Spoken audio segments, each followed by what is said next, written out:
Hello, everyone. Welcome into another episode of the Four Quarters podcast powered by Four Quarters Media. I'm your host, Tyler Bennett, here with you once again. This is episode 12 in season 2, a two-part episode this week. In part number 1, you're going to hear from former Memorial University Seahawks guard Haille Nickerson. And then in part 2, which you can catch right after this, will be with Trinity Western Spartans guard Jaqueline Gilbreth, also known as Q. But in part 1, with one of, if not the greatest Memorial Seahawk in history, Haille Nickerson. She will disagree and is just humbled to be in the conversation. Her resume speaks for itself, and we go over it in the chat. But just to rattle it off, U Sports second team All-Canadian in 2019-2020, led the country, not just the AUS, but the country in scoring with 24.6 points per game. She won the Butler Trophy for Co-Female Athlete of the Year at Memorial. She also won the Edward P. Brown Trophy for Women's Basketball MVP. She also recorded 1,083 points for her career, set the single-season scoring record at Memorial with 491 points, and broke a 25-year single-game scoring record, previously at 38 points for the women's team. She hit 42 in a game.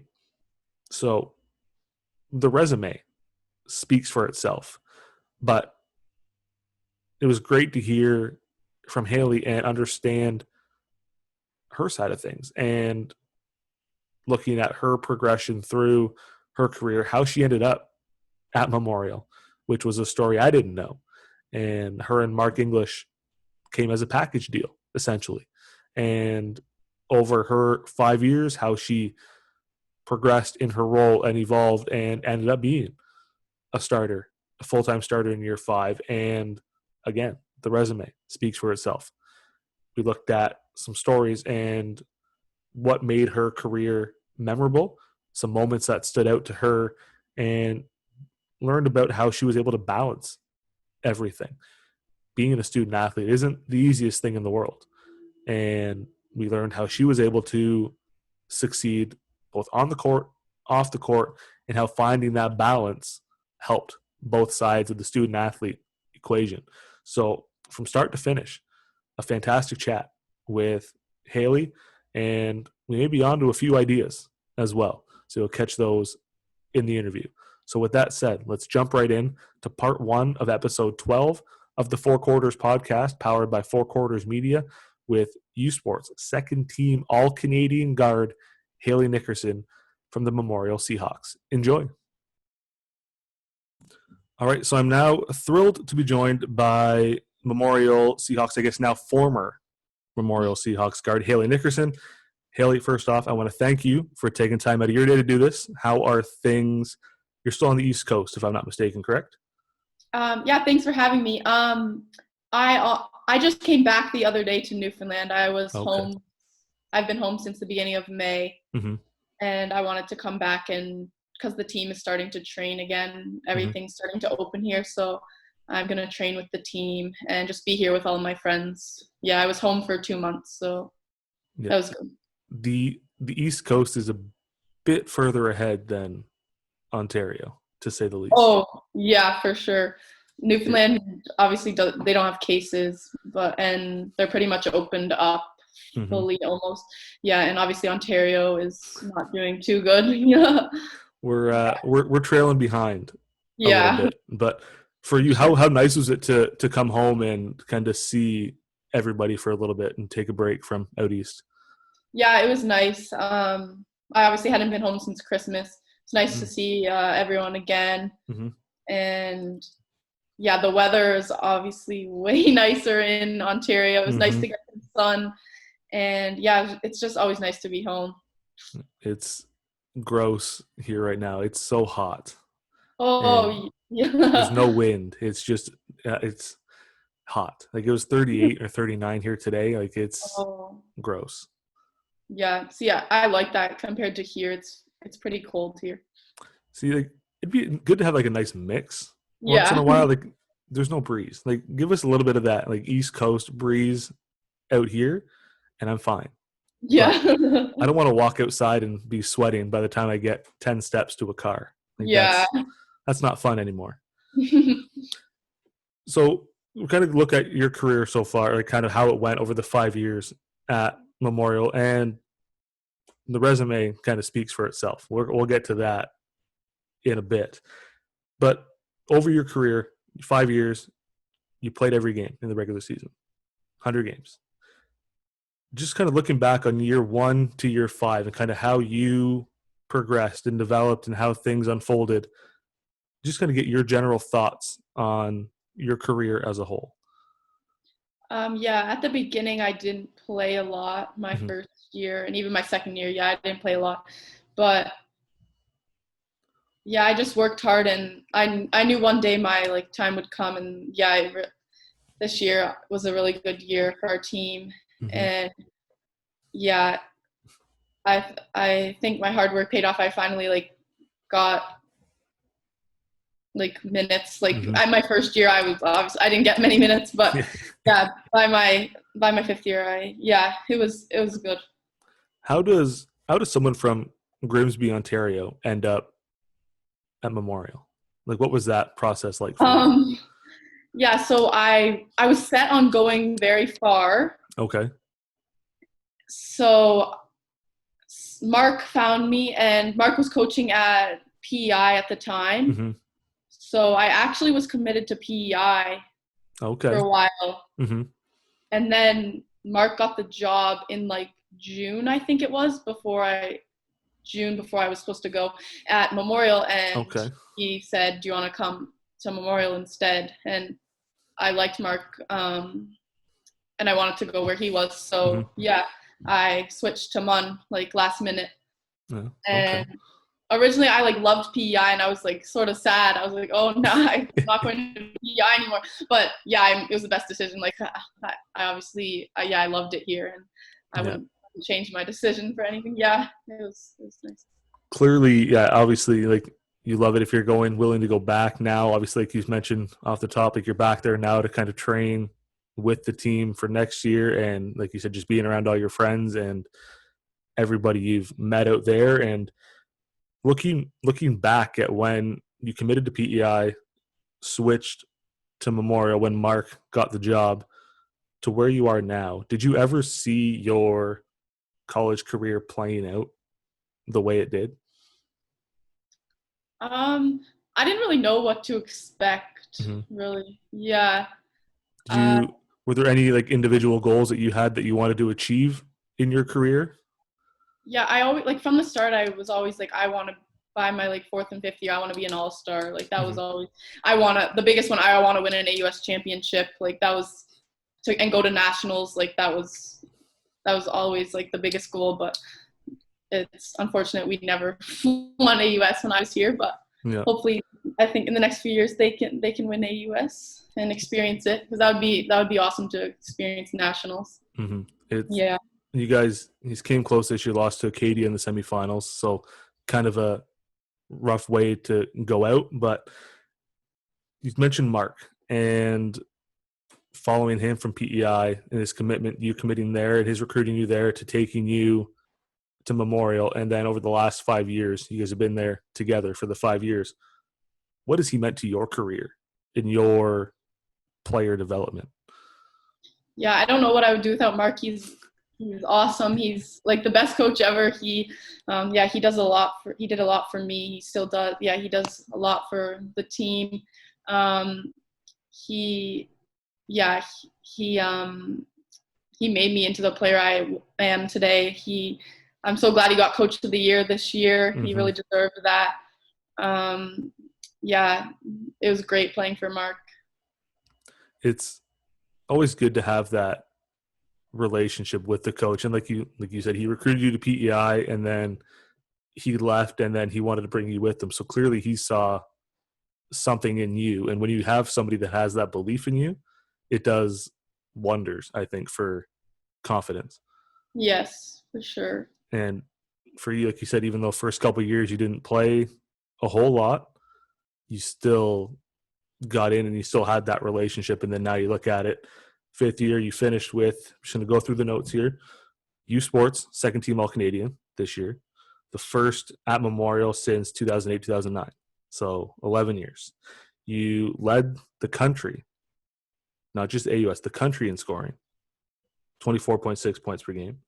You were co-female athlete of the year at Memorial. You were the basketball MVP at Memorial. You scored 1,000 points in your career. You set the single season record at Memorial, 491, and single game at 42 points. What goes through your mind when you hear that resume for your career? I couldn't have done it without my teammates and coaches. Like I wouldn't have like put up those, like if that wouldn't have happened without my teammates this year, like believing in me, my coaches. It's a team effort. Yeah, we had great team chemistry this year. Such a good team dynamic. Yeah, it sucks we couldn't have gone farther because we knew we could have beat Acadia in that semifinals. I know we could have won AUS, but yeah, it was a great year as a team, and yeah, it was honestly the best year of basketball I've ever experienced because it was just so like everyone was so close, and it was just so much fun to be a part of. How you mentioned like the team being so close. You mentioned that a few times already. How important is that to team success in your mind? Yeah, I think it's very important. Like when everyone is such good friends. It's just like so much easier on the court. Like, yeah, I don't even know how to describe it. It's like it's just easier. I don't even know. Like, it's it's so fun, and yeah, it just like translates onto the court. Like our relationship off the court, like translate onto the court. Like, and it's always good when everybody buys in, and the odd time you get that one or two that doesn't buy in 100%, it kind of makes it a bit more difficult. But like you said, if everybody buys in and everybody's friends off the court, it's just makes it a lot more fun and a lot more energetic, I guess. A lot more energy on the roster, and you know that everybody on the roster is going to have your back regardless of what happens. Yeah, it was nice. Everyone was bought in and just there to win and work hard, and yeah. When you broke the single game record for 42, when you were in that moment, did you realize how close you were as you were playing? No, not at all. It was like a minute left in the game or something, and Mark was like, they thought the record was like 39 or something near the end of the game. No, was it 39? No, they thought it was 44. Okay. And near the end of the game, I think I had like Mark called a timeout and said I had 40, I think it was, and I had no idea. I didn't like, and he's like, yeah, like try to like break the record or whatever. But then when the game finished, they were like, oh, you just missed the record or whatever because I thought it was 44.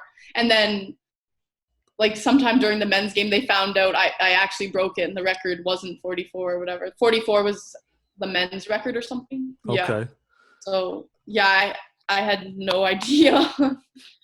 Yeah, it was cool. It was cool. I think that was a record. I think it was 38 for 30, the women. 38. And it lasted for like 25 years or something crazy like that. Mean Brown. Yeah. That's a long time. That's a big record to break. And then again, the single season at 491, and that's impressive. Like, flat out impressive. Like you said, it's a team game, and there's 4 others on the floor that have to get you the ball, and it's always fun though when you get a timeout when you're as close as you were, and to hear a coach say, just go for it, just try and break it. Yeah. Those are the moments that you always kind of remember. Yeah. Looking back on the year and everything else that you've been through in your career so far, one of the questions came in, and I kind of paraphrased it a bit.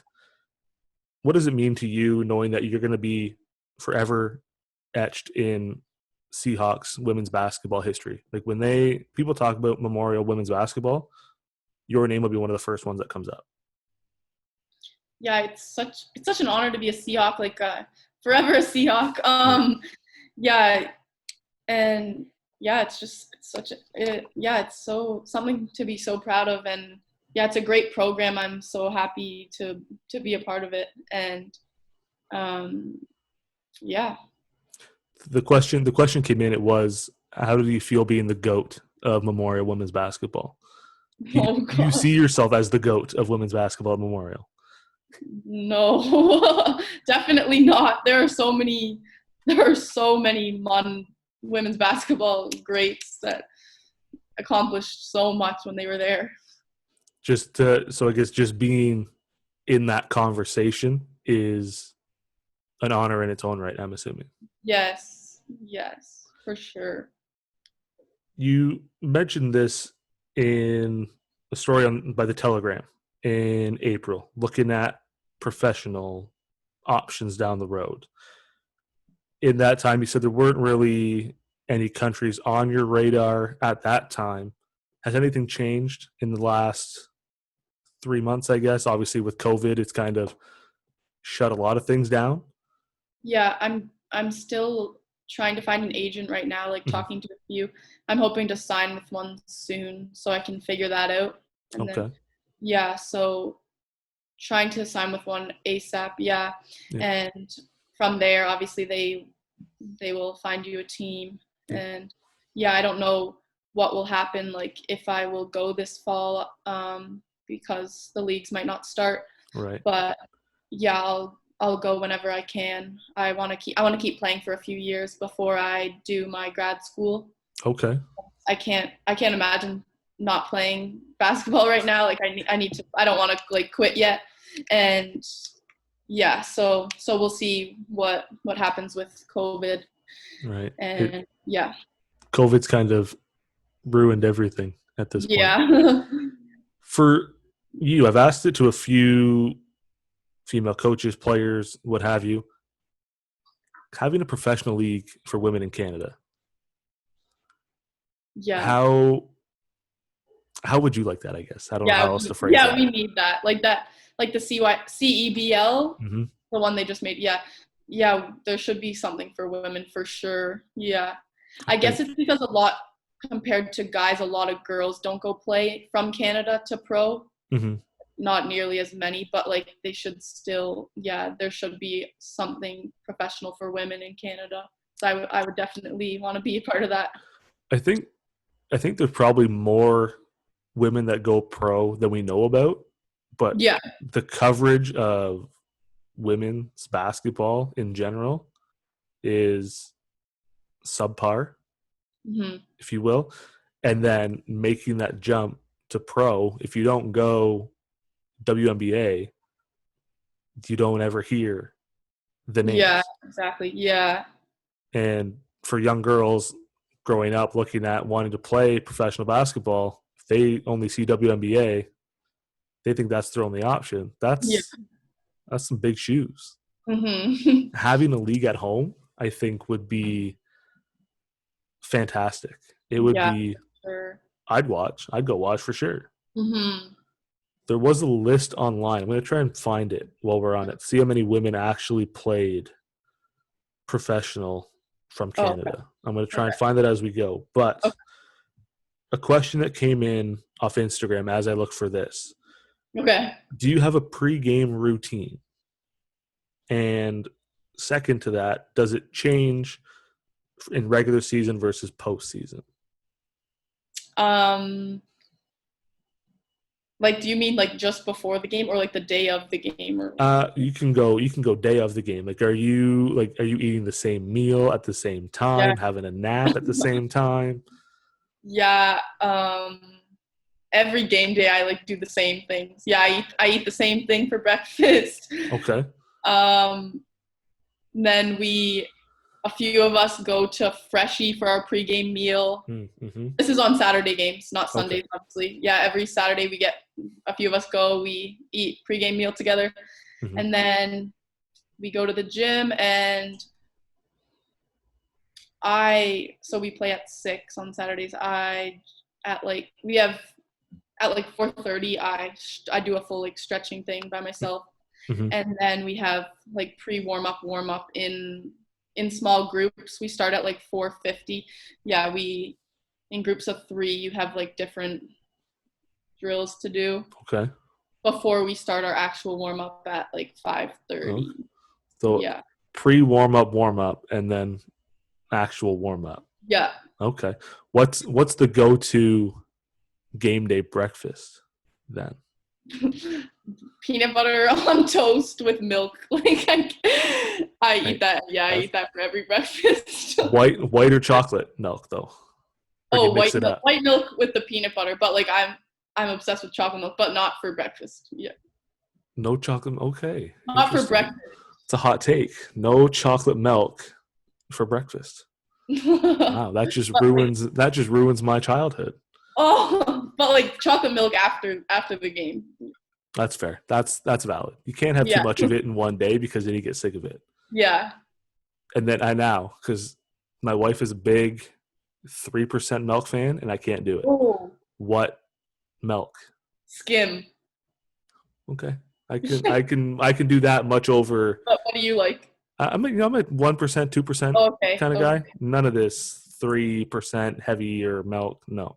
Okay, that's too heavy. It's gross. Like that's there's people are entitled to their opinions and their whatever. Mm-hmm. That's a wrong opinion. Do not drink 3% milk. Yeah. There are Martin Timmerman, a U Sports Hoops. Him and another gentleman put a list together. There's 189 women currently who have played professional from Canada over the years. And like you look at places like Luxembourg, Germany, Malta. Yeah. Like there's Denmark, Portugal, Israel. There's so many most options. Countries over there have leagues. Right. Yeah. And we don't. Yeah, I know. Yeah. That's an issue. Literally most countries have one, but not Canada. Yeah. If a country like Malta, I'm going to look at the population of Malta, can have a league. They have 493,000 people in a country.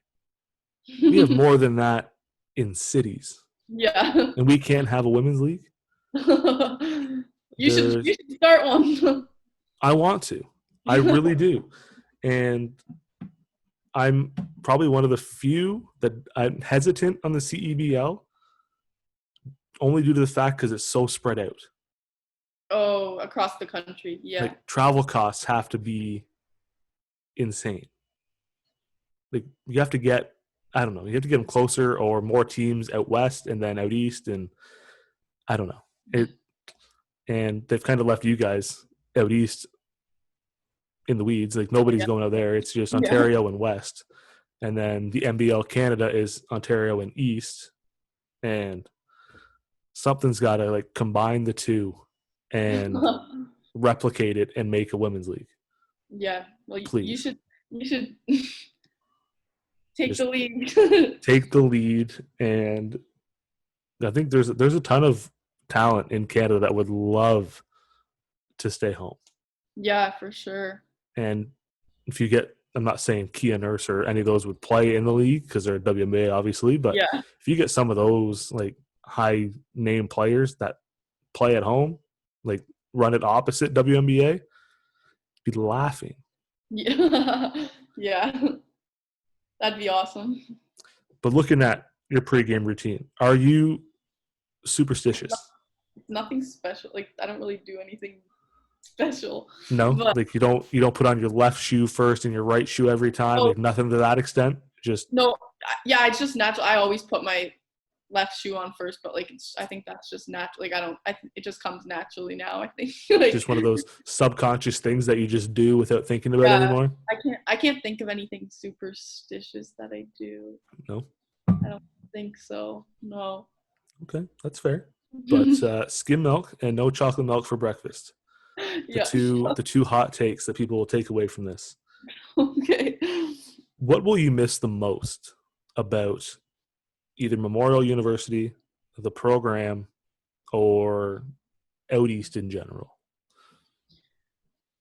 I can't imagine leaving this place yet, like leaving the team. Like I will just miss like just the being on the team, like being with all my teammates, coaches, like just being the life every day, like living the life of a student athlete, like just in general, like being with everyone all the time, like working hard together, practice every day, road trips, like just the whole aspect of being an athlete at Memorial. Like I don't think it's really hit me yet that it's that I'm sort of done. Like, I hate to keep bringing it up then because it's so fresh and like there needs to be more eligibility. Yeah, we need to expand it. It can't just be 5 years. Like if you go do graduate school or Yeah, you should whatever, be allowed to play.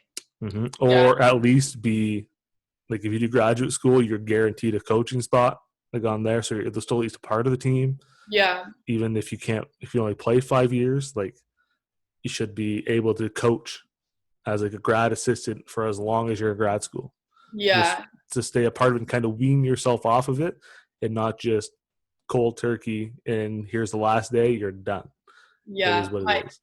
My teammates like know how much I want another year, and at playoffs they actually tricked me with a letter that was so legit, saying I was granted another year of eligibility by U Sports and stuff, and they all presented it to me, and I thought it was real, and then a few minutes later they told me it was fake. So, see, that's yeah, good at the same time. Like that's a fantastic prank. yeah. But at the same time, when it's fun. so legit, they say, "Oh no, it's fake," and it's so heartbreaking because you're like, Yeah. 2 minutes ago, I'm like, "Yeah, 60 year, let's go. We're going for a title," and then, nah, just kidding. Yeah. Right. But those like all the moments that nobody sees are the ones that I think make that experience what it is. Because all we see from the outside is the end product, like the games. That's all we see. Mm-hmm. And I don't know how many people I've asked who have finished their careers, what do you look back on? It's always those road trips, the fake eligibility letters, the stories that just make everybody friends and what makes you guys a team. They tell you it'll go by so fast, but like I didn't believe it, and it went by so fast. Like you gotta cherish every moment because it'll be gone before you know it. Would you do anything different than what you did in the 5 years, or would you just run it back the same way if you could again and again? Yeah, I've never really thought of that. Yeah, I loved my 5 years. Yeah, just maybe have one run at nationals and that's about it. Well, yeah, obviously that would be one thing. Yeah, win AUS. Yeah, go to nationals. But yeah, I'm gonna miss it so much. Being on the team with all my friends and everyone, and like the athletic department and like everything at MUN. That's why we need a women's league, so you guys can still play professionally as on the same team or against each other. So you still have that friendly competition and be around the people you were with for anywhere from 1 to 5 years at Memorial, as opposed to now, who knows where everybody's going to end up and just scatter across Canada or the world if they play basketball. Like, who knows? Like, someone's maybe I do have to start it. Maybe that is what we've got to figure out somehow is a women's league. Yeah, for sure. What words kind of inspiration or encouragement, I guess, would you give to a first year student athlete, having been through it, you said for 5 years, and it goes by so quick? What kind of words of advice would you give to that next wave of players coming in? Just to, like, when you're young, like in your first year, like your time might not be then, but like just to put in the work and like that's all you need to do is like work hard, like be the hardest worker, and eventually your time will come, and your hard work will pay off one day, and yeah, that's the least you can do. Just be a hard worker and also just like enjoy every moment of your like university career, because it does go by so fast, and like just appreciate everything, and and everyone around you and stuff. Yeah, I think just like you said, like when you're a first year, chances are you're not going to get a lot of minutes, yeah, and you can't let that get you down. yeah, Like you just got to be going to practice every day, leave it on the floor, work to get better, and then it could be first year, second year, third year. Your time's going to come eventually. You just yeah. can't If quit you on work hard yourself. enough, you'll like it'll pay off and results will come. Yeah. And if coaches see you in practice not working, there's no way in hell they're putting you in a game. Yeah. So put in the work behind the scenes.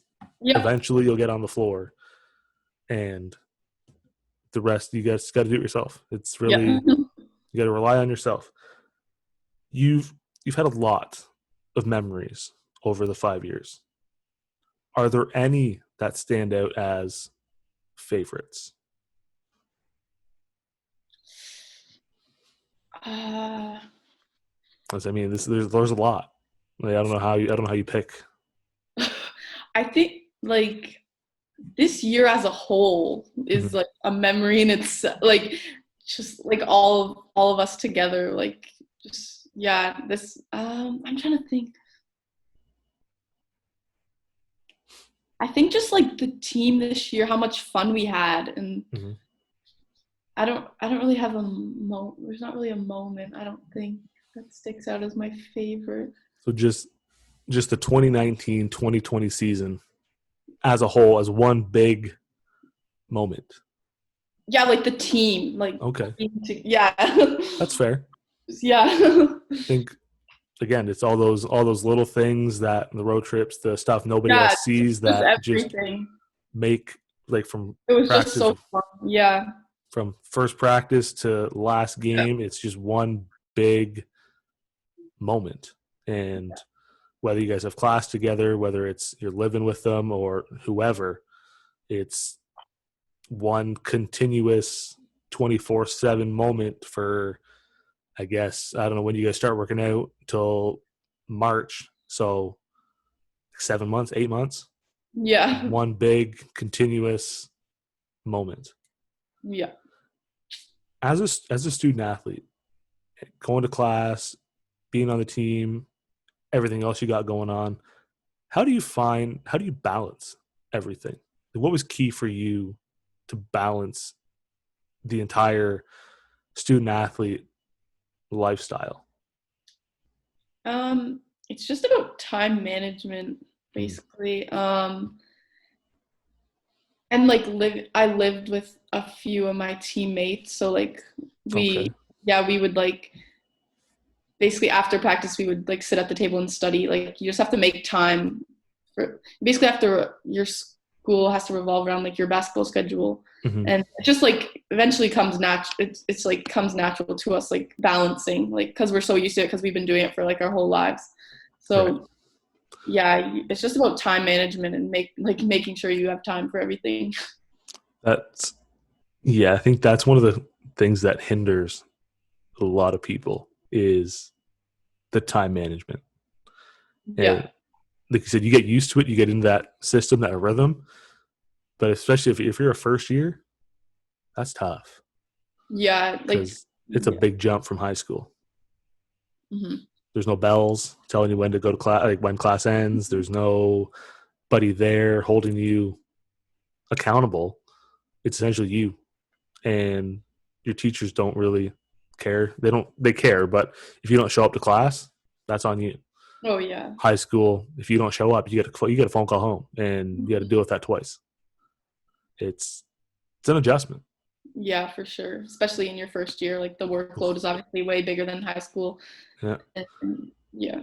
Trying to find time to eat as a first year when everything else is going on.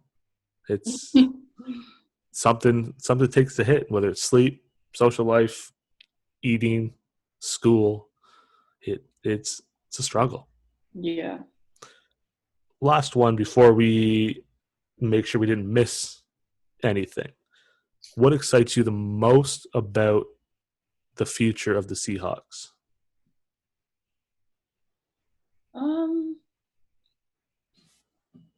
Like of our team, of the Yeah, team. now that you're kind of back working out with them, you kind of see, and then kind of where you left off last year, and just what excites you about the future of the Seahawks now that you're kind of on the outside a bit looking in?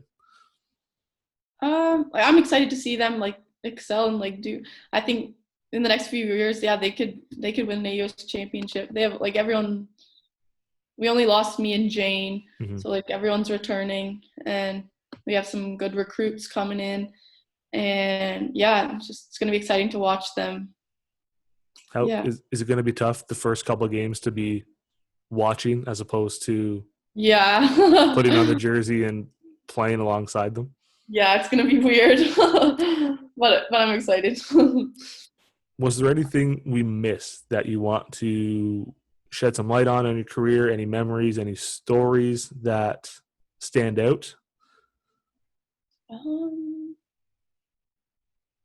kind of put you on the spot with that. I apologize. Yeah, I don't know. Nothing really comes to my mind right now.